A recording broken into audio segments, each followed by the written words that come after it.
खामानिफ्रा गथानि बाथौ धोरोमफ्रा आसामाव बयबो खामानिफ्रा प्रेस क्लाबनि गुवार फोथाराव जोङो गौथुमना लादों। दा बेवहाय जोंनि बे धोरोमखौ मोनसे जारिमिनारि नेरसोन जानायनि थाखाय जोंनि गथानि बाथौ धोरोमखौ गिबि खेब नैबे खामानिफ्रा आलासा आसामाव जोङो गौथुमना लादों। दा बेवहाय जोंनि जारिमिन हिसाबै जोङो ब्रैजिलैथि मानसिफोरनि मानसिफोरखौ जोङो खुंनाय सानथानिफोरखौ लानानै जों खुंगोन। बेवहाय जोङो नैबे फागुन दाननि 9, 10, 11 आरो इंराजि मायथाइ फेब्रुवारिनि 22, 23, 26 बे सानथामनि जों खुंफुंनो लादों। दा गिबि हाबाफारियाव जोङो नैबे गाहाय लांगोना एबा गेट बे गाहाय गेटखौ जोङो बेखेवनो सानदों। दा बे गाहाय गेटखौ बेखेवनो थाखाय जोङो जोंनिनो मानगोनां सार बिथां मन्टु बर' एमसिएलए क'क्राझार वेस्टनि पिटिसिनि बिथांखौ जोङो हांख्रायनानै लाबोदों। बिथाङा जोंनि खाथियाव दंफैयो। बिथांखौ आंनि गोरबोनिफ्राय सारिसिम खुलुमनाय जासिहरनाय जादों आरो बेनि हाबाफारिखौ मावफुंनो थाखाय बिथांखौ जोङो खुलुमनायनि सिगां जोङो बिथांखौ गांसे आर'नाइजों बरायनो जोङो खावलायनाय जादों। बिथांनिसिम रोजा रोजा साबायखर थाबाय। दा जोंनि बे लांगोना गेट बेखेवनाय हाबाफारिनि गिबियावनो बिथांखौ फंनैसो बिबुंथि लाखिनो थाखाय आङो खावलायनानै खावलायबाय।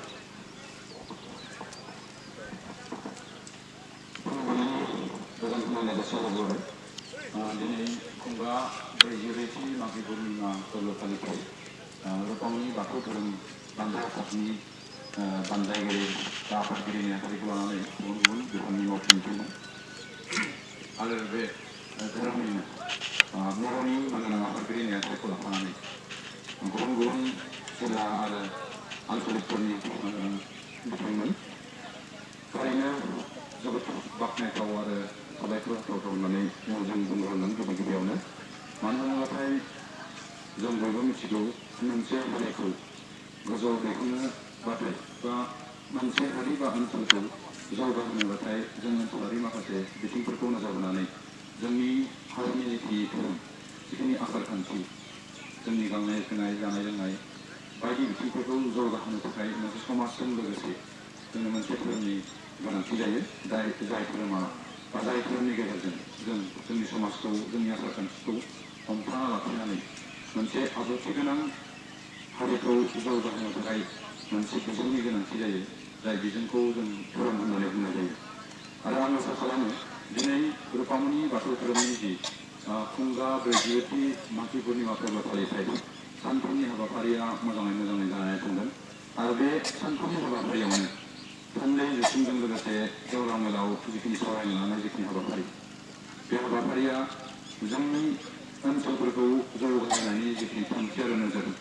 आरो जोंनि आसार खान्थिफोरखौ फोजौलांनाय आरो फोसाबलांनायनि जिखिनि बिथांखिफोर बे बिथांखिफोरा नैबे सानथामनि हाबाफारिजों खुंजानाय बे खुंथायनि गेजेरजों थारैनो मोनसे फोसाबलु नोजोरजों मोनसे थांखि लाजागोन आरो बे थांखिनि गेजेरजोंनो जोंनि हारि आरो ओनसोलखौ आरो धोरोमखौ फोसाबनायनि जिखिनि बिथिंफोरा मोगथां महर मोननानै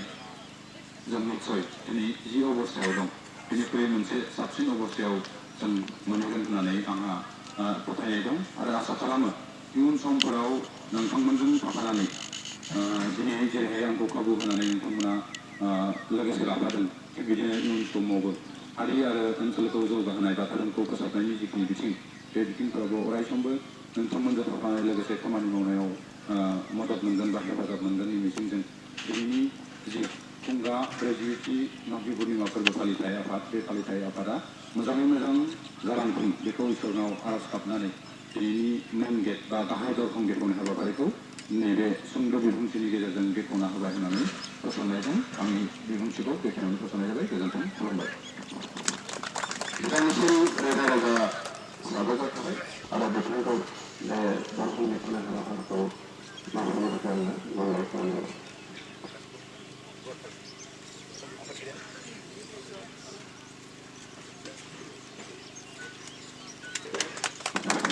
जय रोखामनि बाथौ धोरोमनि जय रोखामनि बाथौ धोरोमनि जय रोखामनि बाथौ धोरोमनि ब्रह्मागुरु विष्णु देव महासगुरुनि जय ब्रह्मागुरु विष्णु गुरु देव महासगुरुनि जय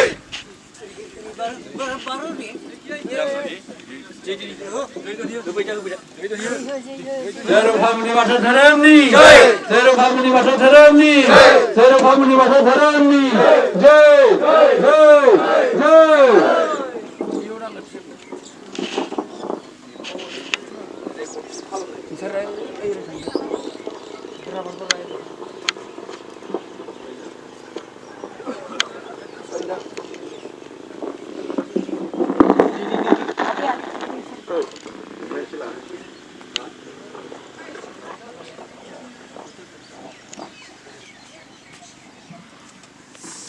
Rundit,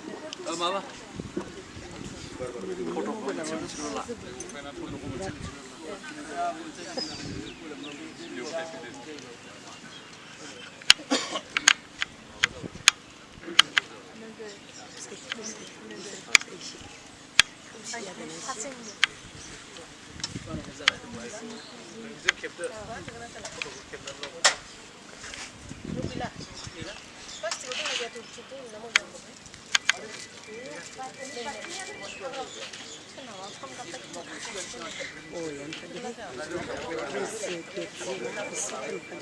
मोजां मोनथारदोंना ड्रेस गानजोब्बासै मिथुआसो मालाय जोंनि जेरावबो सियासि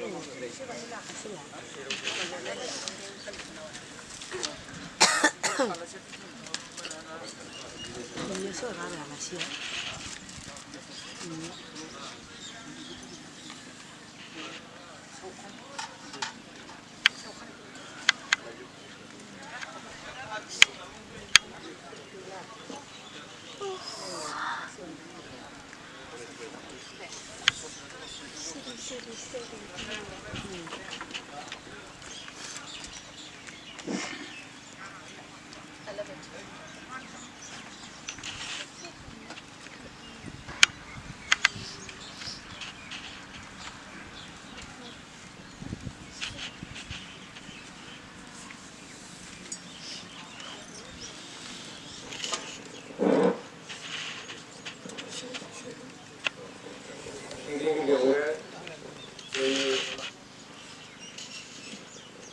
ब्रह्मागुरुसिम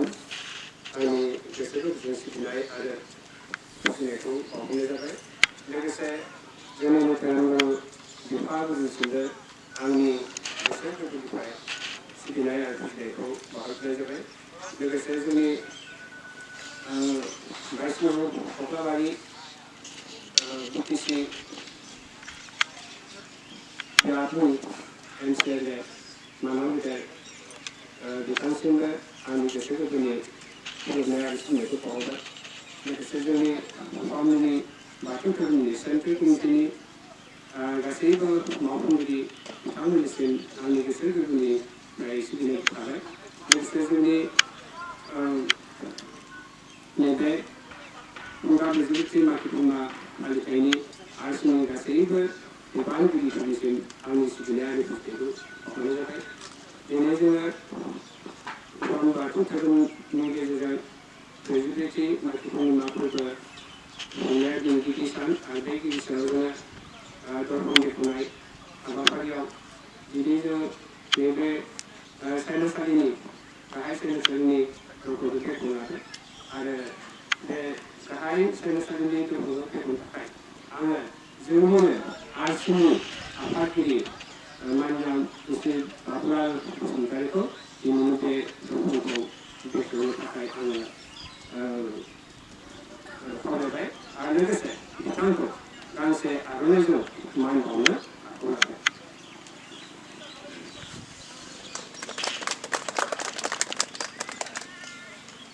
आं बिथांखौ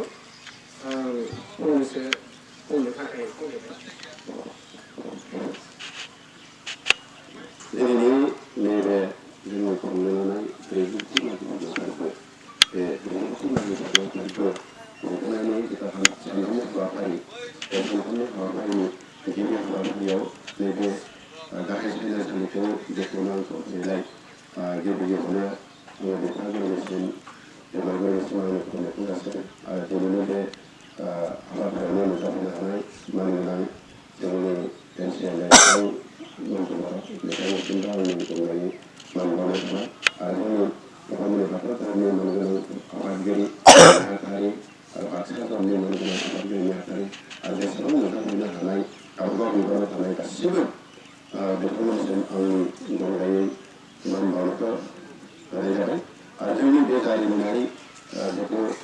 बेफोरबायदि मागो फोरबो लोगोसे बोसोरारि दख'ना बेनि नैबे गाहाय सायनारि बिफांनि दख'ना लाबाय बेखिनिखौ बुंनानै आंनि गोसोनिफ्राय बयनिसिमबो साबायखर आरो मान बावनानै आंनि हाबाफारिखौ आङो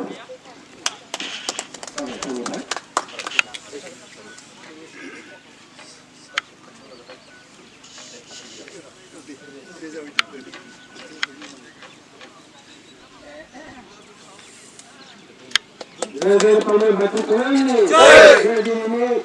सोलोंसालि बेखौनो जाफुंसार जानो हानायनि जय पावनाय बाथौ धोरोमनि जय फासि बोराइ बाथौनि जय आफा लोखिलाय सत्यनारायणनि जय जय जय जय आलासियाव जिराय आलासि जिरायसालिखौ थांफानोसै ओमफ्राय आलासि जिरायसै